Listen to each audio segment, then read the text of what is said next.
सर्वस्वरूपे सर्वे सर्वशक्ति समन्विते विस्त्राहीनो दुर्गा देवी नमस्ते। देवी की महिमा का वर्णन तथा श्री कृष्ण अवतार के कथा प्रसंग में वासुदेव जी की बुद्धिमता से देवकी की कंस की तलवार से रक्षा, देवकी की बालक का कंस के द्वारा मारा जाना। व्यास जी कहते हैं जन्मेजय पृथ्वी के भारमुक्त होने की कथा तथा कुरुक्षेत्र एवं प्रभास क्षेत्र में योग माया द्वारा सेना के श्रृंगार का प्रसंग भी बताता हूँ, तो सुनो। अमित तेजस्वी भगवान विष्णु यदुकुल में प्रकट हुए थे। इसमें दो कारण हैं, मुनिवर भृगु का शाप एवं योग माया की प्रबल इच्छा। मेरी समझ से तो योग माया की इच्छा ही प्रधान है, पृथ्वी का भार दूर करना तो निमित्त मात्र था। योग माया का विधान मानकर भगवान विष्णु धरातल पर प्रकट हुए थे। राजन, मैंपन और मेरापन बंधन में डालने वाली सुदृढ़ रस्सियां हैं। इनसे न बंधकर मुक्ति कामी और भुक्ति कामी दोनों ही प्रकार के योगी उन कल्याण स्वरूपी भगवती जगदम्बिका की उपासना करते हैं।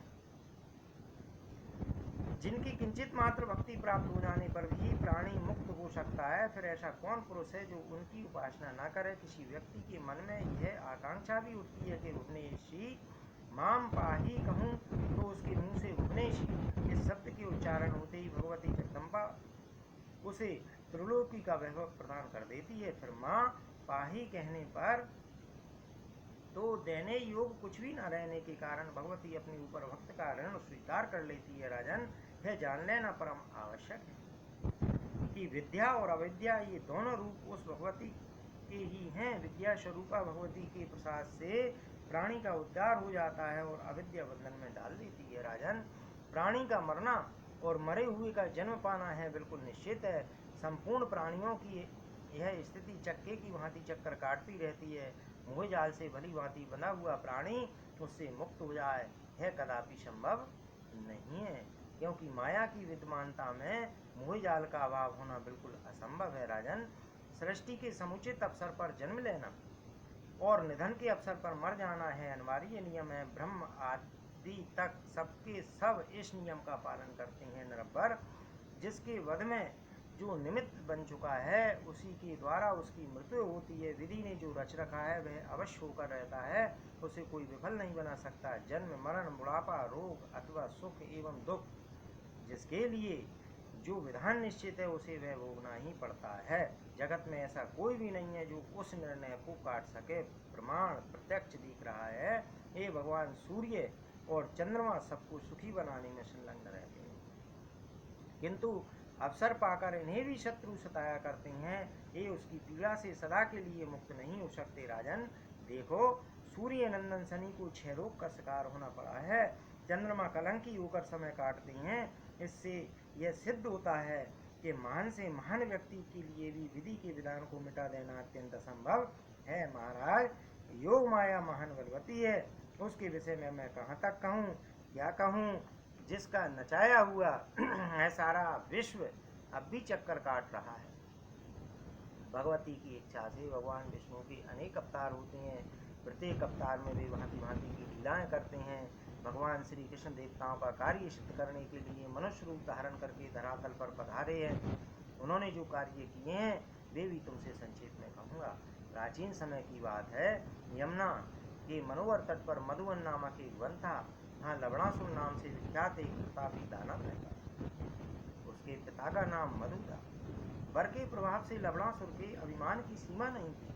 उस दुष्ट से दुजाति मात्र कष्ट पा रहे थे। महाभाग लक्ष्मण के छोटे भाई शत्रुघ्न ने उस महाअभिमानी दैत्य को संग्राम में मार डाला और वही मथुरा नाम की एक अत्यंत रमणीय नगरी बसा दी। मेधावी शत्रुघ्न के दो कुमार थे जिनकी आंखें कमल के समान थी। उन्होंने उन दोनों पुत्रों को मथुरा के राज का व्यवस्थापक बना दिया। आयु समाप्त होने पर वे स्वर्ग सिधार गए। समय अनुसार सूर्यवंशी राजाओं की सत्ता मिट गई। तब यादव मुक्तिदायिनी मथुरा के शासक हुए। राजन, ये सब बातें आज से बहुत पूर्व की हैं। ययाति के एक वंशज का नाम सूरसेन था। महाराज, वे मथुरा के राजा हुए थे और वहाँ की सारी संपत्ति भोगने का शुभ अवसर उन्हें प्राप्त हुआ। वरुण के शाप अनुसार कश्यप जी उन्हीं के वंशज दूसरे सूरसेन के पुत्र बनकर उस पावनपुरी में पधारे। वसुदेव के नाम से उनकी प्रसिद्धि हुई। पिता का स्वर्गवास होने जाने पर वसुदेव जी वैश्य वृत्ति से जीवन व्यतीत करने लगे। उन्हीं के घर भगवान विष्णु का पधारना हुआ था। उस समय वहाँ के राजा उग्रसेन थे।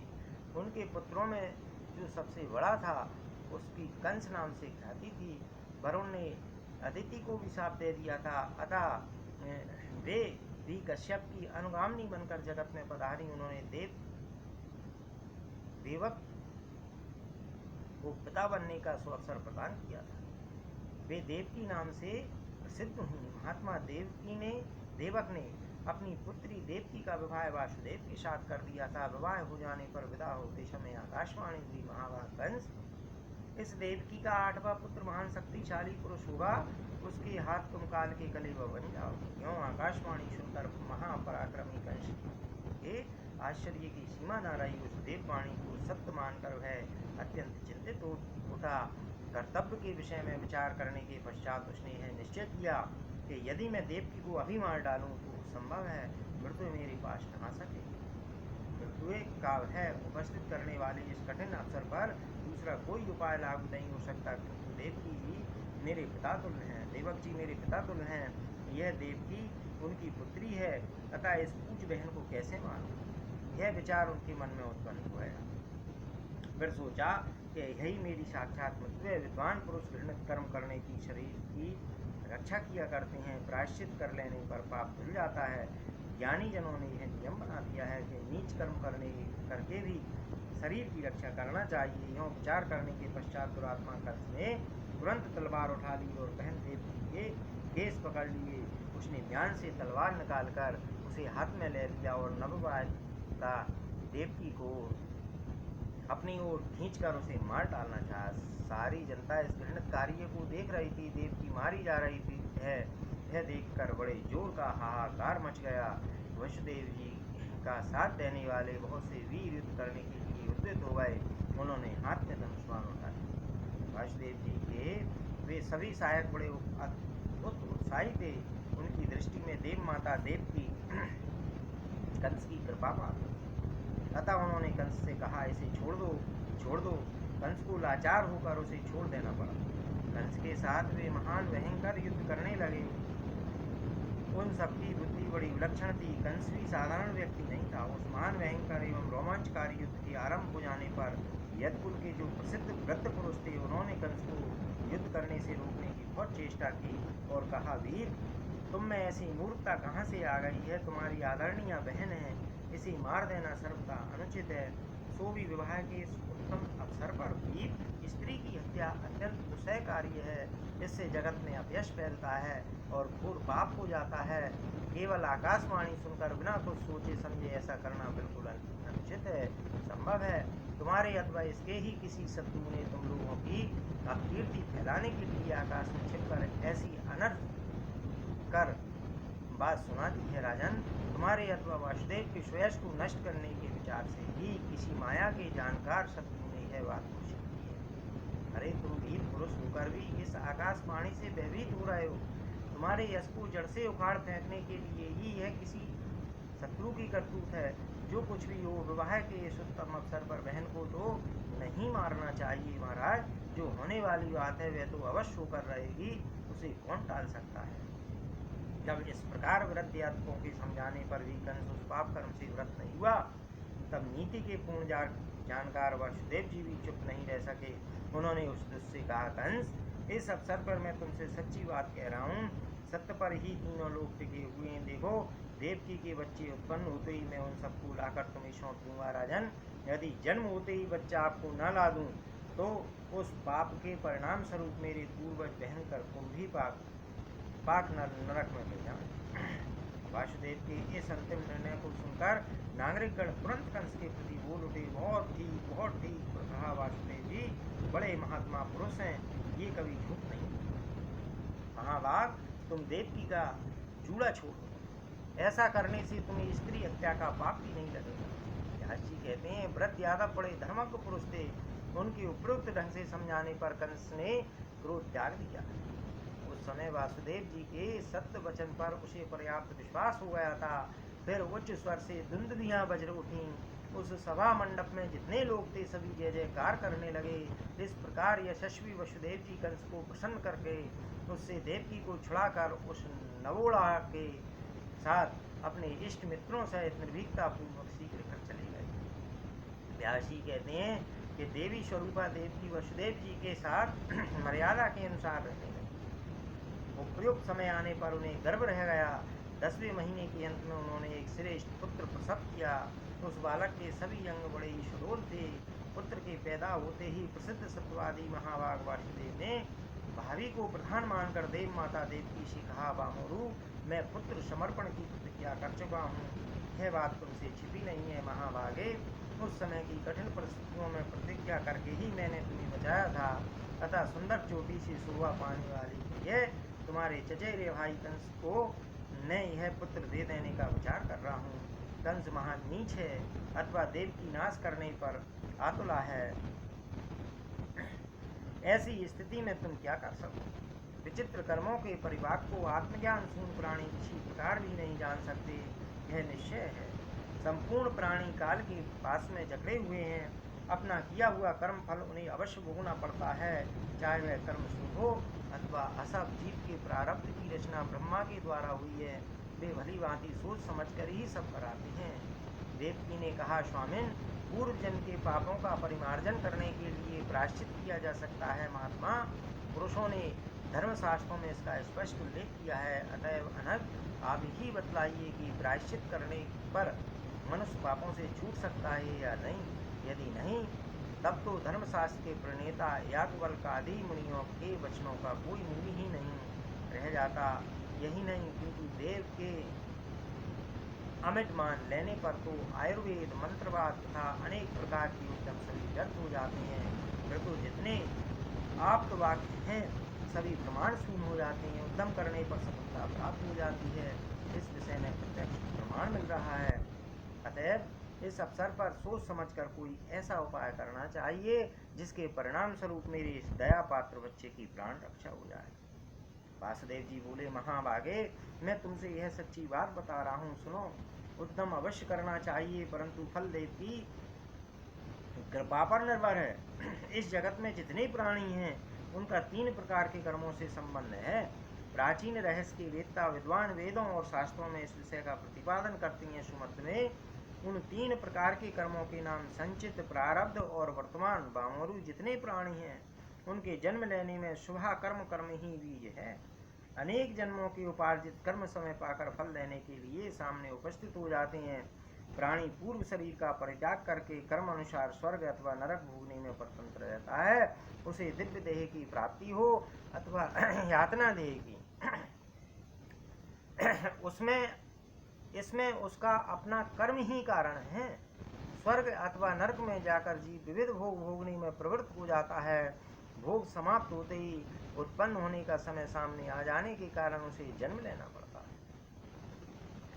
स्थूल देह के साथ संयोग होने पर उसकी जीव संज्ञा हो जाती है। उसी क्षण संचित कर्मों से उसका संबंध हो जाता है। अतः शुभ एवं अशुभ सभी कर्म फल इस शरीर से भोगने ही पड़ते हैं। सुलोचने, प्राणी के लिए प्रारब्ध कर्मों का भोग अनिवार्य है। प्रिय, प्रायश्चित के द्वारा वर्तमान कर्म नष्ट हो सकते हैं। यदि यथार्थ रूप से प्रायश्चित किया जाए तो संचित कर्मों का नाश भी यथाशीघ्र हो सकता है, किंतु प्रारब्ध कर्मों का नाश तो भोग पर ही निर्भर है। अतएव सब प्रकार से विचार करने पर यही निष्कर्ष निकलता है कि तुम्हारा यह बालक कंस को सौंप दिया जाए। यों कहने पर मेरी बात भी मिथ्या नहीं होगी। झूठी बात जगत में निंदा कराने वाली होने से सर्वथा निषिद्ध है। इस अनित्य संसार में केवल धर्म ही सार है। प्रिय, जिसके मुख से सत्यवाणी नहीं निकलती उसका जीवन धारण करना ही निष्फल समझा जाता है। जिस असत्य के प्रभाव से लोग में मानव की मान्यता घट जाती है उसी परलोक में सुखदायी कैसे माना जाए। अतएव शुभ्रे, तुम पुत्र को दे दो ताकि मैं इसे कंस को सौंपाऊं। देवी, सत्य की रक्षा करने से भविष्य में कल्याण निश्चित है। प्रिय, सुख अथवा दुख किसी भी परिस्थिति में पुरुष को उत्तम कार्य करना चाहिए। सत्य पालन से मेरा अवश्य कल्याण होगा। व्यास जी कहते हैं, इस प्रकार अपने पतिदेव के कहने पर देवकी ने अत्यंत शोक के साथ नवजात पुत्र वसुदेव को सौंप दिया। पुत्र को देते समय मनस्विनी देवकी के सभी अंग कांप उठे। धर्मात्मा वासुदेव ने अपने उस बच्चे को ले लिया और वे कंस के महल की ओर चल पड़े। मार्ग में जाते समय जनता ने उनकी बड़ाई आरंभ कर दी। दर्शकों ने कहा, भाइयों, ऐसे उत्तम विचार से संपन्न वासुदेव जी को देखो। केवल सत्य वचन से बंध जाने के कारण वे इस बच्चे को मृत्यु के मुख में झोंकने के लिए लेकर जा रहे हैं। वे महान सत्यवादी हैं, कभी दूसरों की निंदा नहीं करते। इन्हीं का जीवन सफल है। अजी देखो, इनका है कैसा अद्भुत कर्म है। व्यास जी कहते हैं, राजन, इस प्रकार मार्ग के लोगों के मुख से वासुदेव जी की बड़ाई के शब्द निकल रहे हैं। वासुदेव जी यथा अवसर कंस के महल पर पहुंच गए और तुरंत के उत्पन्न हुए उस बच्चे को कंस के सामने उपस्थित कर दिया। वह बालक मानव नहीं बल्कि कोई देवता था। उस समय महात्मा वासुदेव जी के इस धैर्य को देखकर कंस के मन में भी अत्यंत आश्चर्य हो गया। उसने बच्चे को ले लिया और हंसते हुए है वचन कहा, सूरसेन कुमार वासुदेव, तुम धन्य हो, तुमने मुझे पुत्र दे दिया। इससे तुम्हारी साधुता मैं जान गया। यह बालक मेरा काल नहीं। आकाशवाणी ने 8वें पुत्र से मेरी मृत्यु बताई है। इस बालक को मारना मेरा अभिष्ट नहीं है, अतः है कुमार तुम्हारे घर जाए। महामते, तुम्हें चाहिए कि 8वां पुत्र मुझे अवश्य दे दो। यूँ कहकर दुराचारी कंस ने उस बालक को वासुदेव जी के हाथ में सौंप दिया और कहा, है बालक सकुशल घर लौट जाए। तदंतर वासुदेव जी प्रसन्नता पूर्वक उस बच्चे को लेकर अपने घर की ओर चल दिए। कंस ने निश्चित होकर मंत्रियों से कहा, निष्प्रयोजन इस बालक को क्यों मारा जाए। देवकी का 8वां पुत्र मेरा काल होगा, यह बात आकाशवाणी से व्यक्त हुई है। अतएव इस पहले बच्चे को मारकर मैं क्यों पाप का बोझ सिर पर डाला दूं। उस समय जितने विचार कुशल श्रेष्ठ मंत्री बैठे थे, उन सबके मुख से, हाँ महाराज, बहुत ठीक है, ये शब्द निकल पड़े। फिर कंस ने सबको जाने की अनुमति दे दी और सभी अपने अपने घर चले गए। सबके चले जाने पर मुनिवर नारद जी वहां पधारे। उनके आते ही कंस ने अपने आसन से उठकर उनका स्वागत किया तथा पाद्य और अर्घ्य देकर समुचित व्यवस्था की। तत्पश्चात राक्षस राज कंस ने मुनि से कुशल पूछकर कहा, महाराज, आपने कैसे पधारने की कृपा की। तब नारद जी ने हंसकर कंस से कहा, महाभाग कंस, मैं सुमेरु पर्वत पर गया। वहाँ ब्रह्मा, प्रभूति, सभी प्रमुख देवता सावधान होकर बैठे थे। उनमें परस्पर परामर्श हो रहा था कि वासुदेव की धर्मपत्नी देवकी के गर्भ से देवादिदेव भगवान विष्णु तुम्हें मारने के लिए जन्म धारण करेंगे। अतः नीतिक होते हुए भी तुम देवकी के पुत्रों को मारने से क्यों चूक गए। कंस ने कहा, मैं देवकी के 8वें पुत्र को मारूंगा। आकाशवाणी ने उसे ही मेरा काल बतलाया है। नारद जी बोले, महाराज, अच्छी बुरी हर प्रकार की नीतियों से तुम अपरिचित ही रह गए।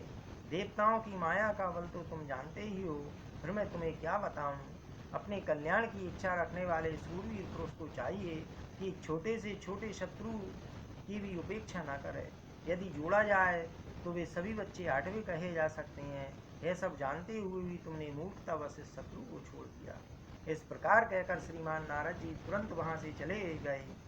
उनके चले जाने पर उस प्रचंड मूर्ख कंस ने बालक को मंगवा लिया और उसे पत्थर पर पटक कर स्वयं सुख का अनुभव करने लगा।